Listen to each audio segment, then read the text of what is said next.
الله وحده لا شريك له وأن محمدا عبده ورسوله أرسله بالهدى ودين الحق ليظهره على الدين كله ولو كره المشركون ثم الصلاة والسلام على أشرف الأنبياء محمد وعلى أهل بيته الطيبين الطاهرين صلوات الله محمد وعلى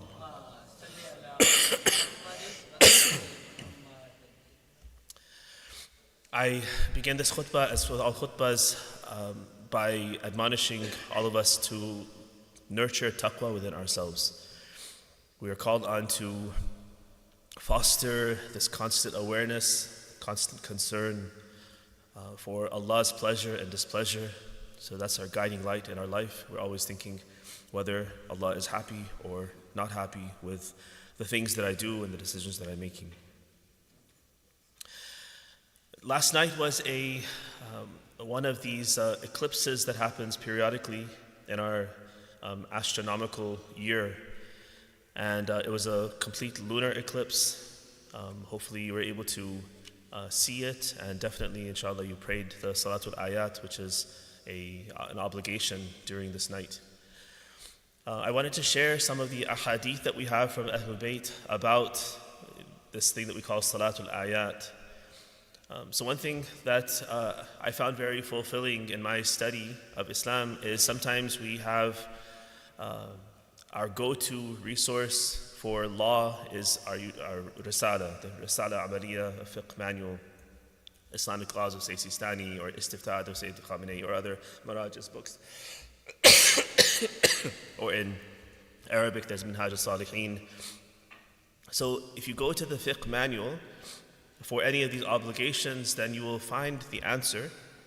You will find your obligation in a very legal and formulaic type of a language, prosaic language. Right? You look at prayer, as-salatu wajiba. Right? Prayer is wajib, period, that's it. Right? You have to pray this prayer at this time, this many raka'at, these are the requirements, you have to do this, you have to do this, you mustn't do this. Right, so it's all very formulaic, and it tells you exactly what to do. But the nature of a fiqh manual is that it's quite dry. It doesn't typically have any sort of spiritual, uplifting type of information in it. A fiqh manual is typically not going to tell you what is the purpose of prayer. What kind of attitude should you have towards prayer? How important is prayer? Whereas when you look at ahadith, when you look at the ayat of the Quran, you see all of that.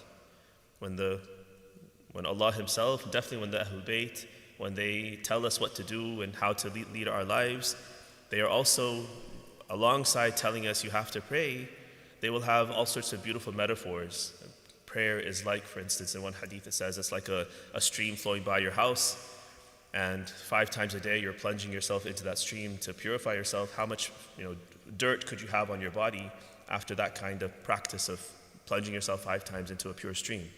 So like that, prayer is a purification for your soul 5 times a day. So what kind of sin, what kind of vice can you have left if you do these 5 prayers regularly?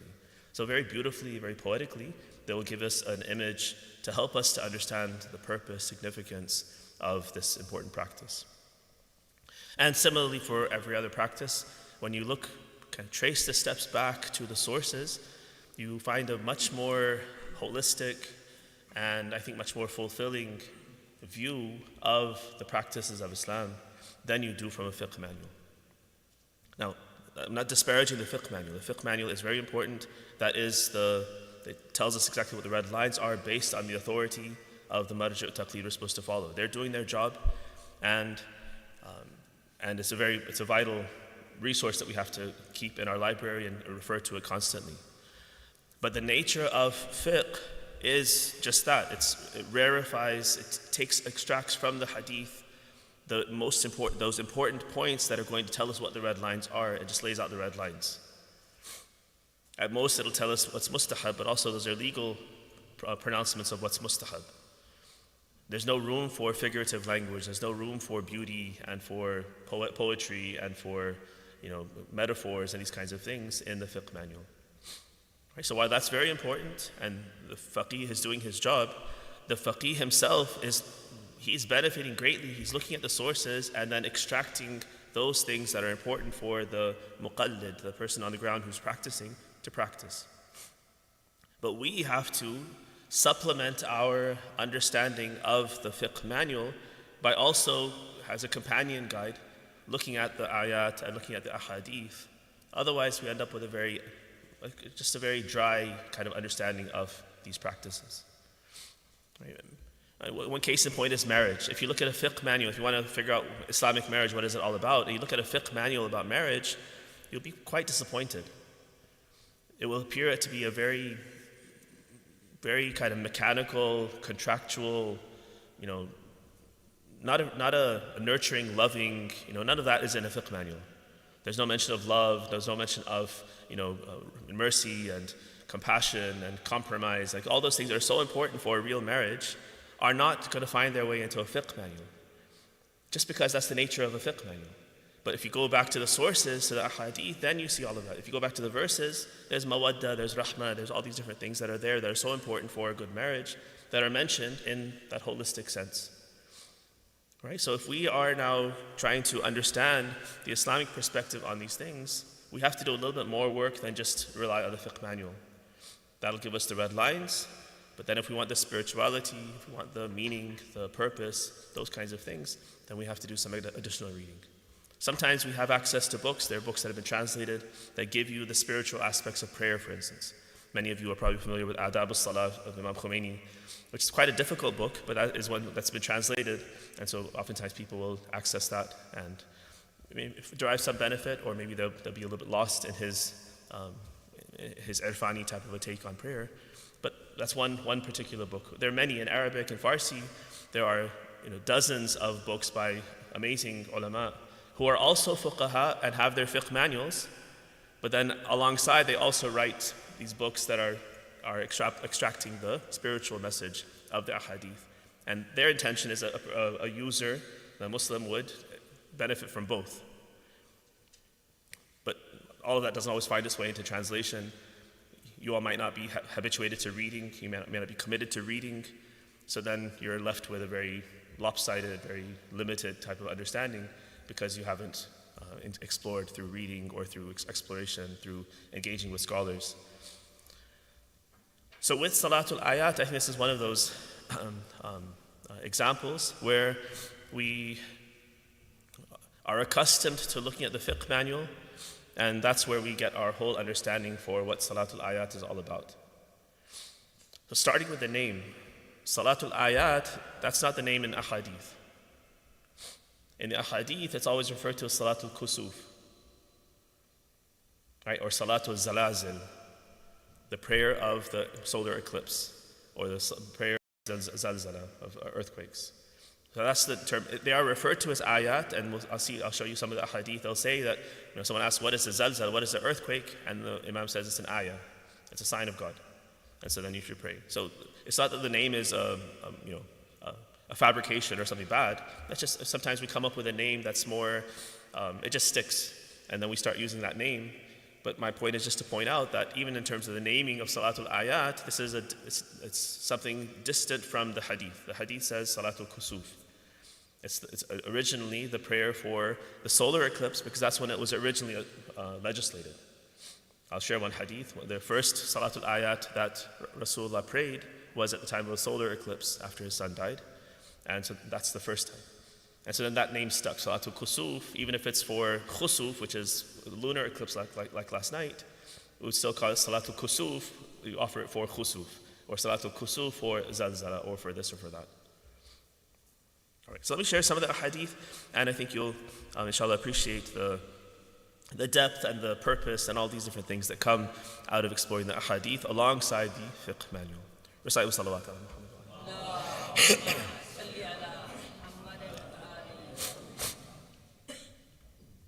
The first hadith is from Imam Ali ibn Musa al-Rida, alayhi salatu wassalam.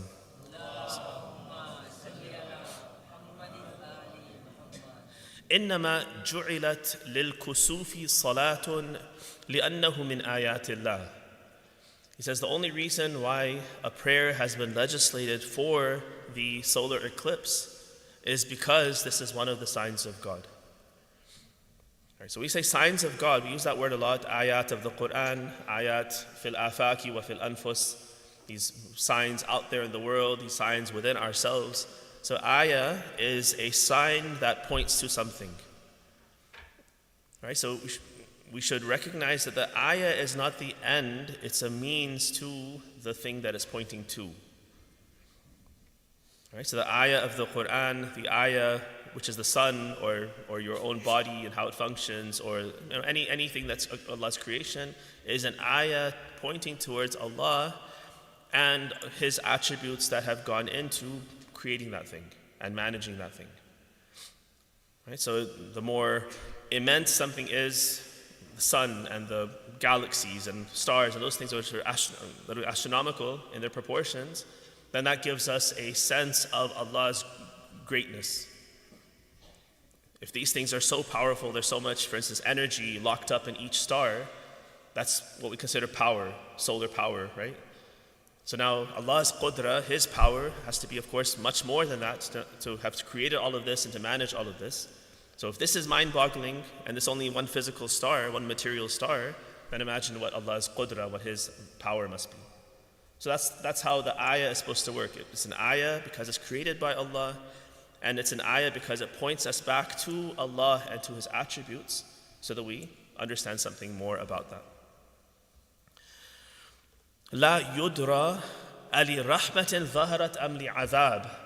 So this sign, the solar eclipse which has appeared in the sky, now we don't know, is this a sign that Allah is about to rain down punishment on us? Or is it a sign that He's about to rain down or bring down mercy upon us? We don't know. And we can't read into the sign and we don't know what it means. We just see that this is, one unusual, out of the ordinary occurrence that of course Allah is in control of, but we don't know, are we also so sinful and so corrupt that Allah has decided to come down and rain the punishment of Ad and Thamud on us? Or it's for mercy. So because of that, فَأَحَبَّ النَّبِيُّ صَلَّى اللَّهُ عَلَيْهِ وَآلِهِ أَن تَفْزَعَ أُمَّتُهُ إِلَى خَالِقِهَا وَرَاحِمِهَا عِنْدَ ذَلِكَ.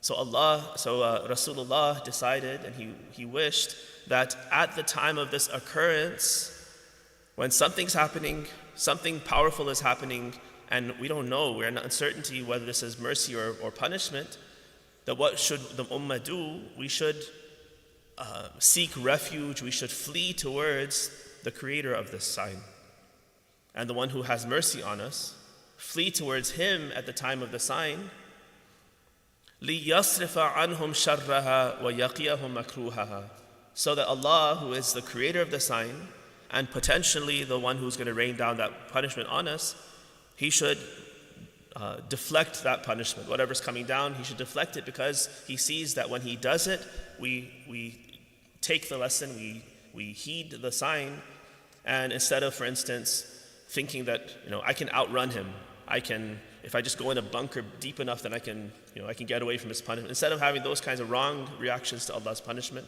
which is going to get whoever it's supposed to get, we turn to Him and we flee to Him and say, Allah, You're the one who created this, and You're the one who has full control over my life and my death. I recognize that, and take mercy on me, have mercy on me. That's the reaction He wants out of us when we do it. Then of course He says, okay, you learned your lesson.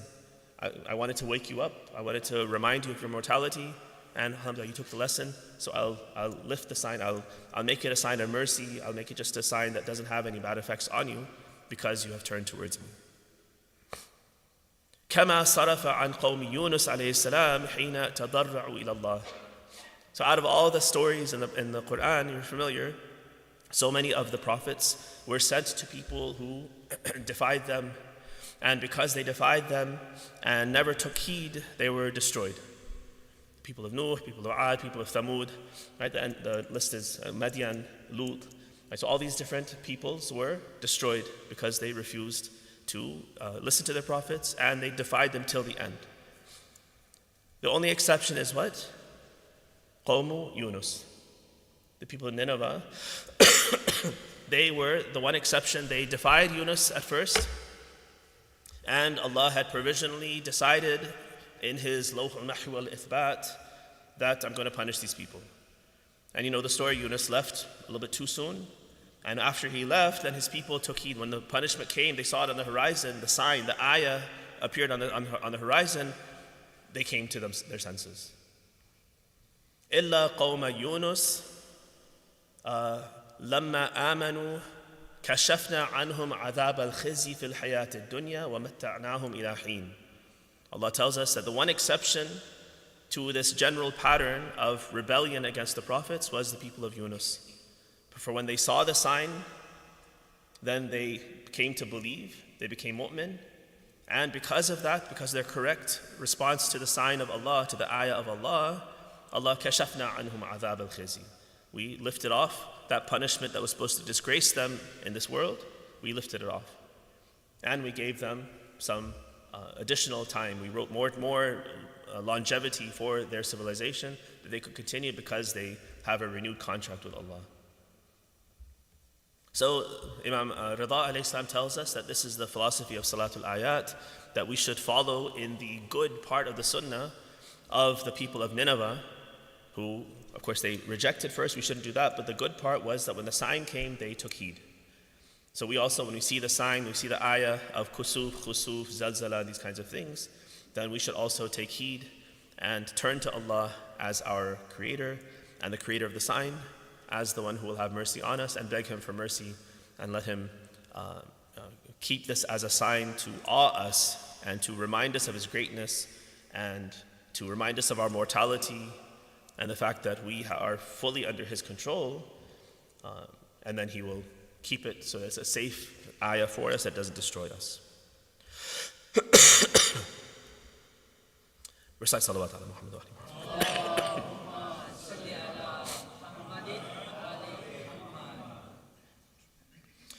A second hadith I'll share with you. We're looking at a hadith of Salatul Ayat for those who have come in later. The next hadith is from Imam As-Sadiq alayhi salam, from his father Imam Baqir alayhi salam.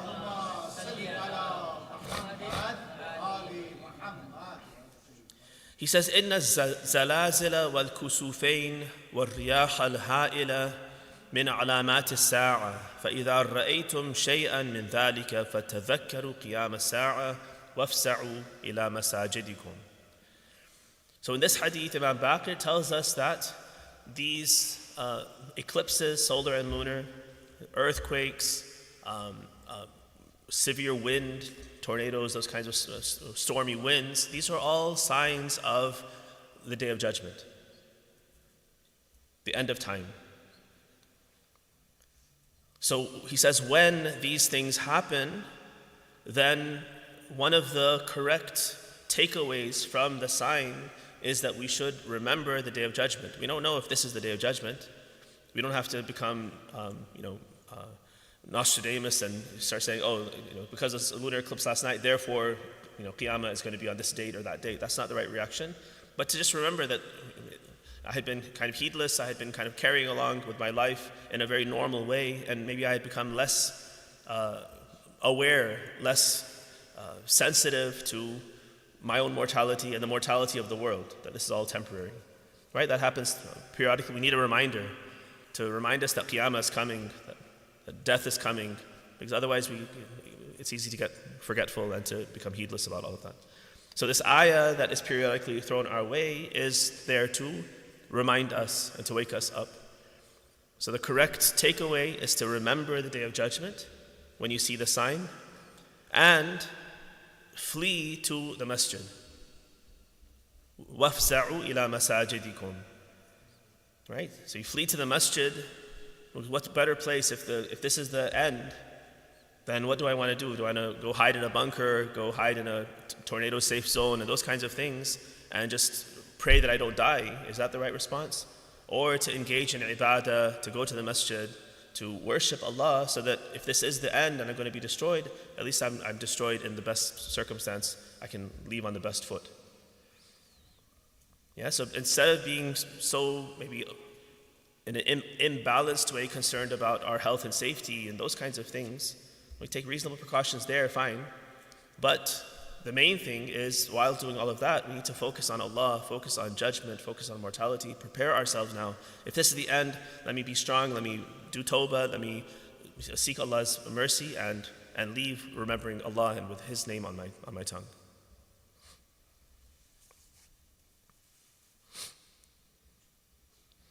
A third hadith I'll share with you is also from the 5th and 6th Imams alayhim salam, where Allah says, where they say, إِنَّ اللَّهَ إِذَا أَرَادَ تَخْوِيفَ عِبَادِهِ وَتَجْدِيدَ زَجْرِهِ لِخَلْقِهِ كَسَفَ الشَّمْسَ وَخَسَفَ الْقَمَرَ فَإِذَا رَأَيْتُمْ ذَلِكَ فَافْزَعُوا إِلَى اللَّهِ بِالصَّلَاةِ. So the whole reason for this, he says, for the Salatul Ayat, for Salatul Kusuf, is that when you see these things, Allah wants to instill fear in us every once in a while. For the same reason I just mentioned. We tend to become heedless. Things are kind of normal all the time. Everything's pretty safe. Everything's pretty good. And so I'm not so concerned about my death and things killing me. And so it's very easy to put that out of my mind and just carry on normally thinking and expecting that I'm going to live a long life in safety. And so he wants to instill a little bit of fear and keep us on our toes and make us remember what's really important. And so that's why he sends these ayat. So he says when you experience the ayat, then turn to Allah through salah. So that's the philosophy of the legislation of the Salatul Ayat, Salatul Kusuf, that we're turning to Allah at the time of this fear, which is a good thing. We should feel that fear. I know sometimes maybe we feel like if we're too rational, too scientific about these phenomena, then it can become a little bit too ordinary. It's not supposed to become ordinary. These eclipses, these earthquakes, these things, it shouldn't just be a very easy scientific explanation and then that's it. It's nothing important. It's just the moon moving like this and a shadow of the earth on the moon and this and that and no problem, nothing big. We should understand the science and the explanation and all of that stuff, but as a means to understand Allah's grandeur, His power, His wisdom, our very small part in anything, our insignificance. Like those are the right things that we should take away from all of that. Not that we become immune to any awe in Allah's creation. We want awe. Awe is great.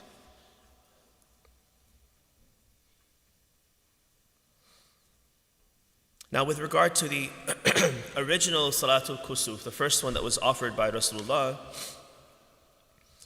Imam Abul Hassan Musa Al-Kadhim alayhi salam tells us the story.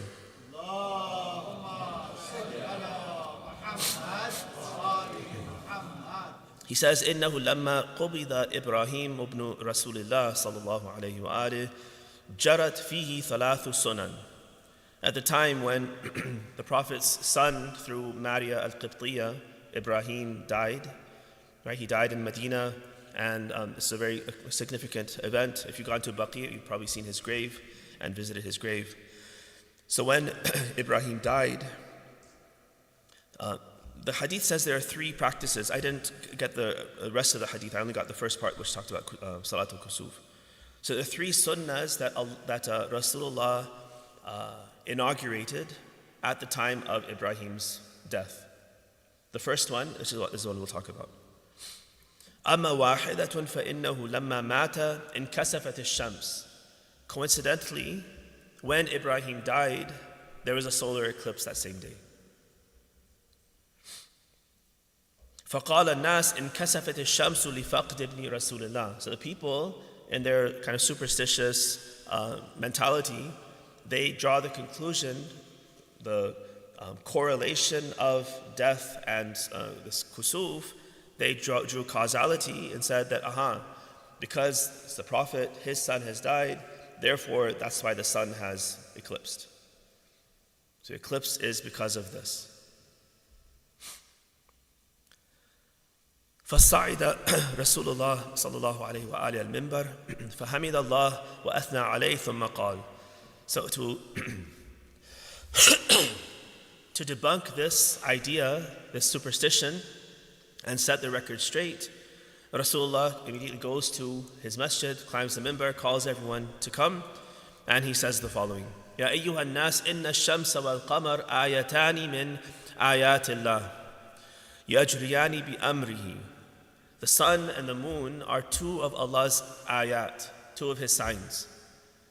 They only work, they only follow their course according to Allah's command. مطيعان له, they are completely subservient to him. لا ينكسفان لموت أحد ولا لحياته. The sun and the moon do not go through this eclipse or do anything because of someone dying or someone being born. Right? So he dispels that. He says there's correlation only, no causality in this particular event. فإذا انكسفتا أو واحدة منهما فصلوا. So when you see that either of these, sun or the moon, goes through an eclipse, then the proper response is to pray. ثم نزل فصلى بالناس صلاة الكسوف. So he comes down, and right there in Masjid Nabawi, he prays the first Salatul Kusuf, the first, what we call Salatul Ayat, but because it was legislated for the solar eclipse, it becomes known as Salatul Kusuf. Kusuf, those two words are always confusing. Kusuf for sun and Khusuf for moon, right? I think of the Kha and the Qaf are kind of close in Makhraj, so that's my mnemonic to remember that Khusuf goes with Qamar and Kusuf goes with Shams. All right, so that's the background for the first legislation of Salatul Kusuf or Salatul Ayat.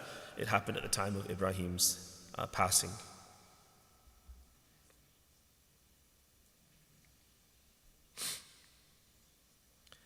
In the next tradition I'll share with you, this is from the fifth Imam, Imam Baqir alayhi salam.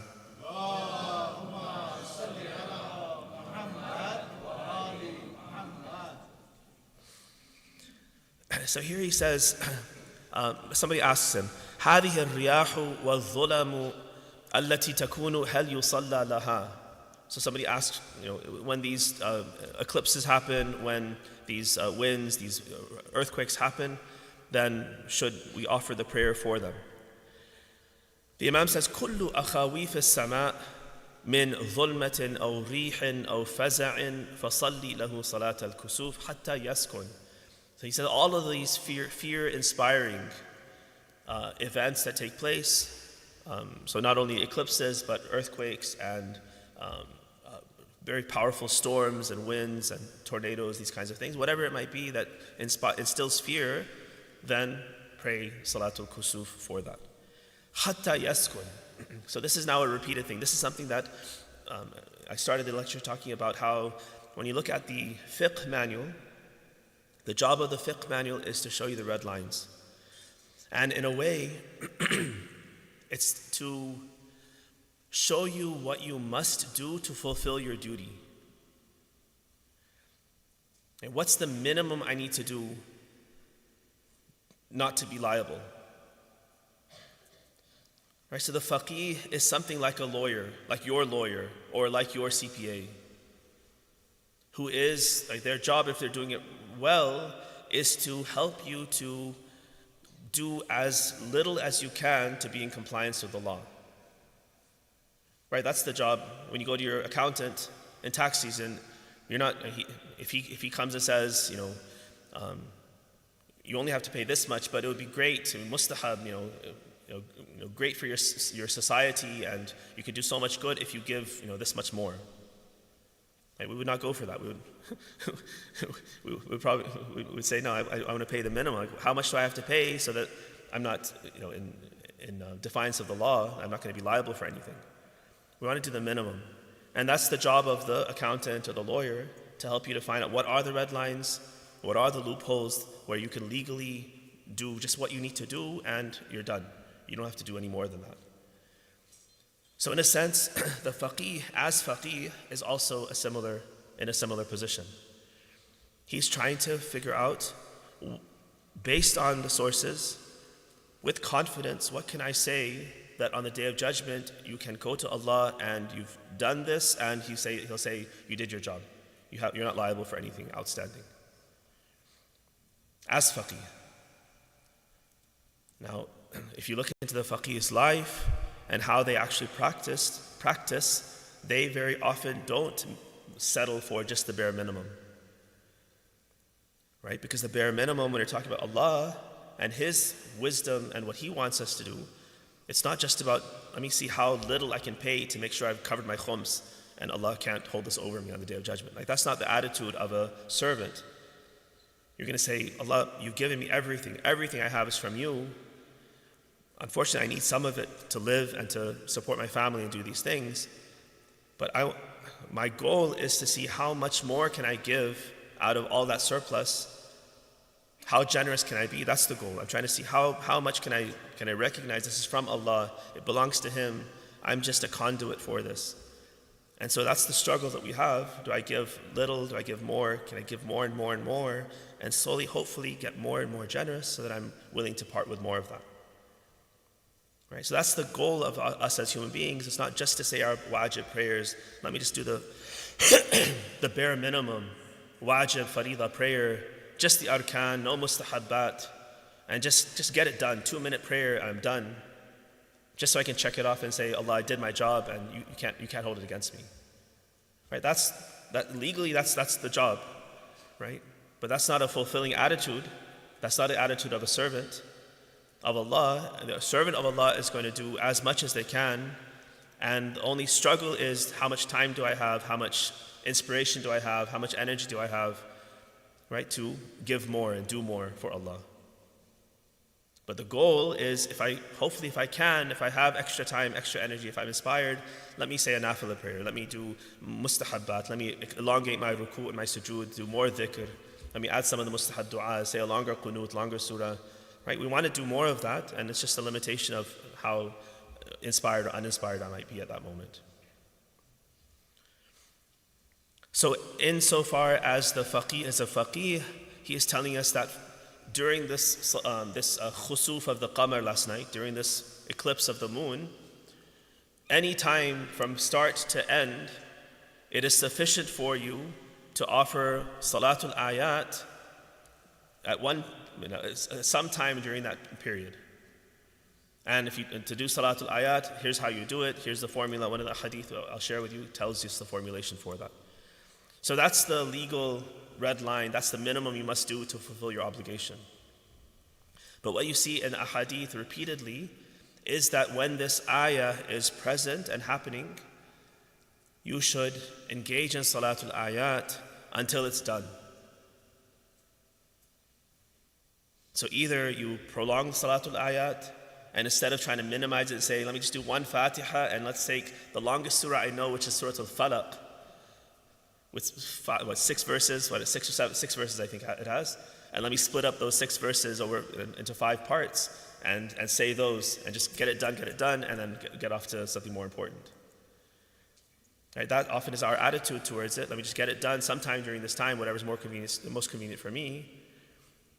But what the ahadith are calling on us to try to do is, from beginning to end, while the ayah is present, because again, this is an ayah, it could be the end of the world, I don't know. This could be one of the ashratu sa'ah. Allah's, the end is going to come, and this is the beginning of it. So here, the attitude at that point should not be, let me just do the minimum and get going to do something more important. Here, this is the most important thing, to connect to Allah during this time. And so we want to try to do it with more diligence, with maybe a longer surah. Instead of falaq, right? What if I know a 1-page surah, and after Fatiha I do a 1-page surah, 2-page surah? If I can't memorize it, I can read it too. There's nothing wrong with reading, and even in wajib prayers, you can read the surah out of your mushaf or off your phone, right? So you can do more. It's just a matter of willpower and inspiration and those kinds of things. So that's something I think that we get from the ahadith that you don't get from the fiqh manual. That it's not just how little can you do to do your job.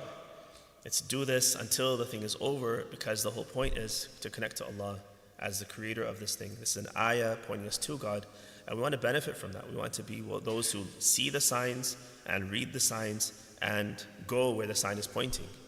Not that we see the sign and we just pass by it or ignore it altogether.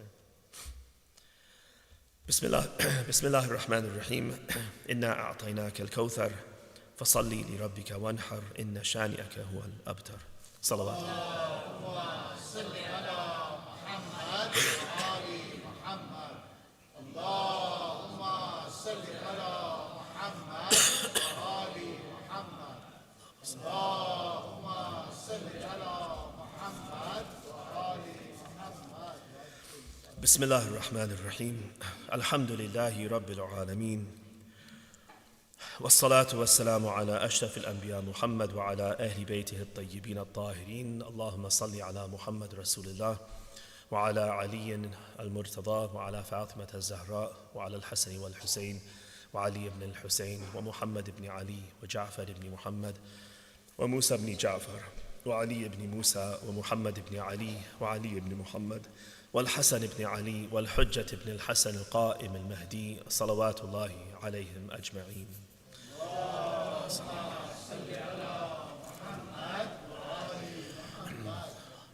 اللهم اغفر للمؤمنين والمؤمنات والمسلمين والمسلمات الأحياء منهم والأموات. أوصيكم ونفسي بتقوى الله واتباع أمره. Once again, I begin this khutbah by admonishing you to foster taqwa within yourself, to have fear of God, and to be always concerned with His pleasure and avoiding His displeasure. I'll share a few more ahadith about Salatul Ayat, and then it will close, inshallah.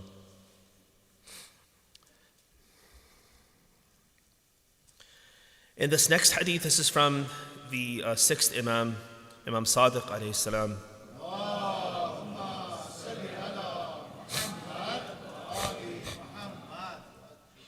The person comes and says, what is a zalzala? What is an earthquake?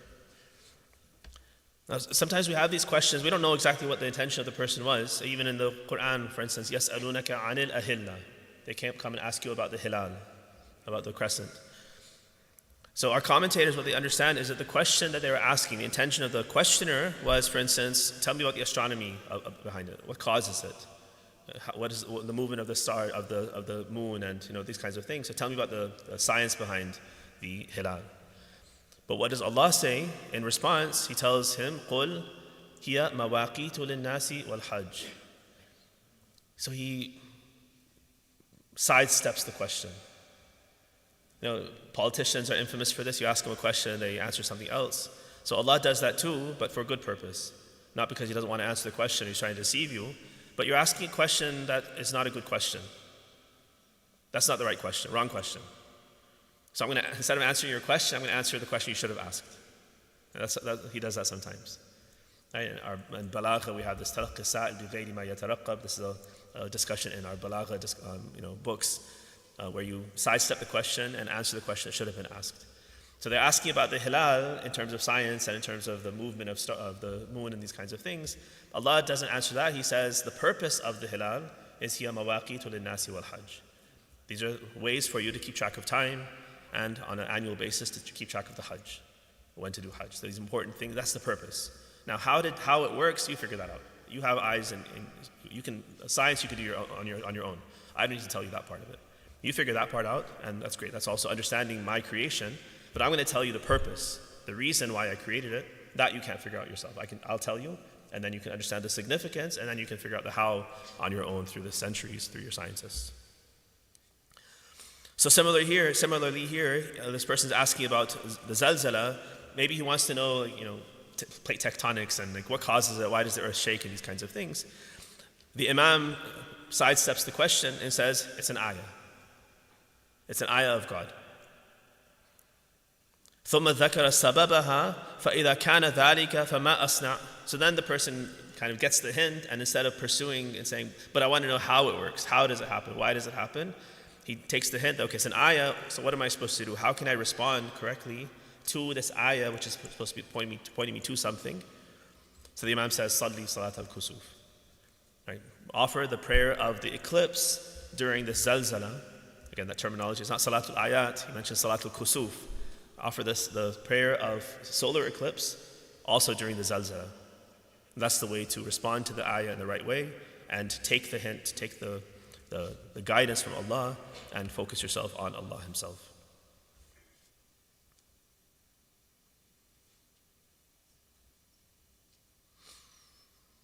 In another hadith from the sixth Imam, he says, إن صليت صلاة الكسوف إلى أن يذهب الكسوف عن الشمس والقمر فتطول في صلاتك فإن ذلك أفضل.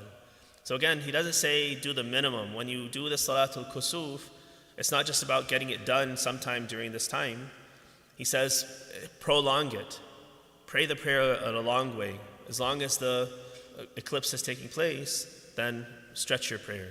Longer surahs, longer ruku', longer sujood, so that you kind of fit your salah in the entire event.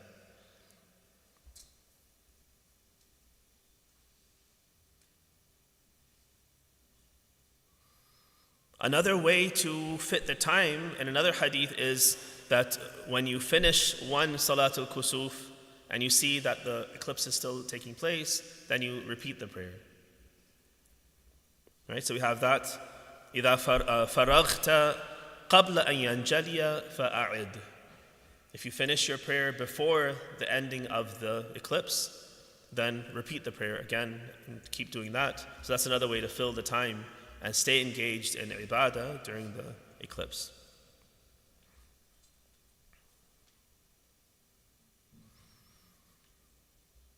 In one hadith out of all of these, we have this from Imam Sadiq: إن صليت الكسوف إلى أن يذهب الكسوف عن الشمس والقمر تطول, and so forth.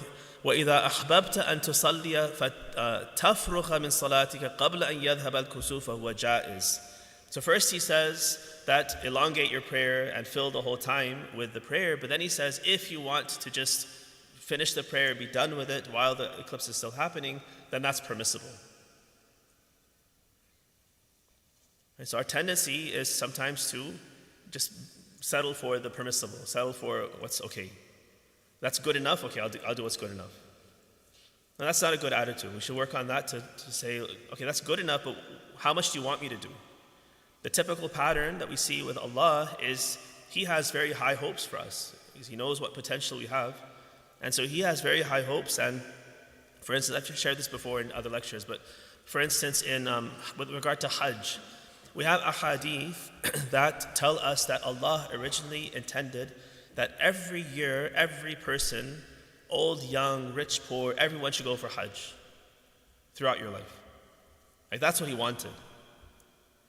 But because He knew that's too much, that's too hard, too expensive, all of this, so He settled for one Hajj per lifetime, only for those who are capable and have the wherewithal to be able to do it. So وَلِلَّهِ عَلَى النَّاسِ حِجُّ الْبَيْتِ مَنِ اسْتَطَاعَ إِلَيْهِ سَبِيلًا is just the bare minimum. At least do it once during your lifetime. But that's not what he really wanted, or what He knew the potential of a human being is. He knew we could do more. But He settled for less just to make it easier for us and kind of find a least common denominator that everyone can handle. Same with prayer. You're familiar with the famous story of the Mi'raj, where Rasulullah sallallahu alaihi wasallam goes up to meet with Allah, Qaba Qawsayni aw Adna, the highest levels, and Allah legislates the salah, the farida prayers for us. And He says, your people are going to pray 50 raka'at every day, 50 prayers every day, 50 salah every day, per day. And so Rasulullah, he took it, he comes back down, and then he exchanges this with Musa alayhi salam when he comes down to another level. And Musa tells him that this is, I know your people are probably like mine, they're not going to go for 50 prayers a day, that's too much. And see if you can, ask Allah to reduce it. Now the story is, sometimes, we question it, we wonder, did Allah not know? Why is Musa somehow more compassionate than Allah? And, Allah's changing His mind because he was, a little, distant. He was distant from his constituents, something like that. That's not the case. But I think there's a very, rational, good way of working this into our understanding of who Allah is and His omnipotence and mercy.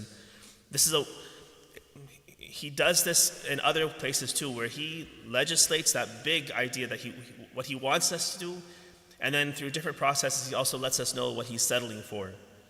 But when He tells us what He's settling for, He doesn't hide what He really wanted us to do. He tells us both. I wanted you to do Hajj every year, but I'm settling for Lillahi ala nasi hajjul bayti man istata'a ilayhi sabila. I wanted you to pray 50 raka'at, but I'm settling for 5. So that when we offer our 5, we don't pat ourselves on the back and say, oh, mashallah, I prayed 5 prayers today. I did all 5 prayers on time. Alhamdulillah, I'm so good. I shouldn't think that, because that's just the bare minimum. That's what Allah settled for. What He really, there's so much potential. He knew I could do 50 prayers a day. But because he knew I was too weak, he said, oh, just do 5, that's good enough. So I should, even if I do the 5, great, I should recognize that that's still nothing. That's still, I just got out of hellfire. Great, I got one foot out of hellfire with these 5 prayers, but now what am I doing to get closer to Allah? I need to do more. I'm never doing enough for Allah's sake. That should be our attitude, that we always feel deficient before Allah, and so He tells us this dynamic of what He wanted and what He's settling for. And so finally in that story, Allah says, okay, fine, I'll settle for 5 prayers, but out of my generosity, مَنْ جَاءَ بِالْحَسَنَةِ فَلَهُ عَشْرُ أَمْثَالِهَا. Whoever does a good deed, I'll give you 10 times the reward for that good deed. So for the 5 prayers they offer, I'll give them the reward of 50 prayers. That's out of His grace He does that, not because we deserve it. Yeah, so similarly, we have this, for here also we have, the ideal is to offer the Salatul Ayat, Salatul Kusuf during the entire Kusuf, entire eclipse. That's what they say over and over again, encourage over and over again. And then in one hadith, there's a little caveat saying, if you want to just do 1, then that's fine, that's okay, that's permissible. And in our laziness, we cling on to that, say, that's what we have to, that's my duty. I just do a minimal type of a prayer, sometime during the time, to get it done and get back to my real life, important things. So that's something we have to check ourselves with. What is our attitude towards these things? Are we doing this because we're servants of God, because we owe Him everything, because we want to get closer to Him? Or are we kind of legalistic and we just want to check off the box and be able to throw this in God's face and say, look, I did whatever you told me to do. You can't ask me for anything else. That's not the attitude of a servant, of a slave of God. So we have to check ourselves and try to improve ourselves, do more for God, be more generous, not settle for the bare minimum, but see what more can we do to try to get closer to Him and to show Him that we want that. We want to be closer to Him and to earn His love and His mercy. Bismillahir Rahmanir Rahim. قل هو الله أحد الله الصمد لم يلد ولم يولد ولم يكن له كفوا أحد. اللهم صل على محمد وآل محمد.